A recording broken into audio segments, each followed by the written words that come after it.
আসসালামু আলাইকুম দর্শক শ্রোতা। আজ রাতে ঢাকায় বজ্রপাত সহ ঝড়ের পূর্বাভাস। দেখুন বিস্তারিত।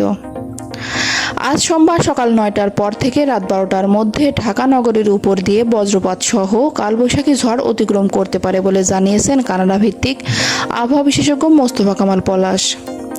পলাশ আজ সকাল ৮:৩০টার দিকে তার ফেসবুক পোস্টে জানান, আজ সকাল ৮টার পর থেকে রাত ১২টার মধ্যে রংপুর, রাজশাহী, ময়মনসিংহ, ঢাকা, চট্টগ্রাম ও সিলেট বিভাগের নিম্নলিখিত জেলাগুলোর উপর দিয়ে বজ্রপাত সহ মাঝারি থেকে ভারী বৃষ্টিপাত অতিক্রম করার প্রবল সম্ভাবনা রয়েছে। প্রিয় দর্শক, আমার এই ভিডিওটি যদি আপনার ভালো লেগে থাকে তাহলে লাইক, কমেন্ট ও শেয়ার করতে ভুলবেন না।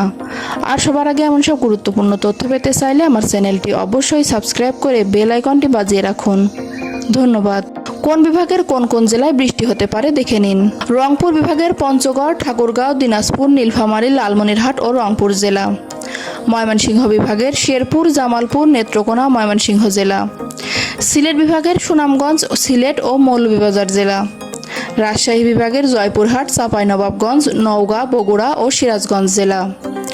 ঢাকা বিভাগের টাঙ্গাইল, গাজীপুর, কিশোরগঞ্জ, ঢাকা, নারায়ণগঞ্জ, মুন্সিগঞ্জ, নরসিংদী জেলা। চট্টগ্রাম বিভাগের ব্রাহ্মণবাড়িয়া, কুমিল্লা, ফেনী, চট্টগ্রাম, খাগড়াছড়ি ও রাঙ্গামাটি জেলা।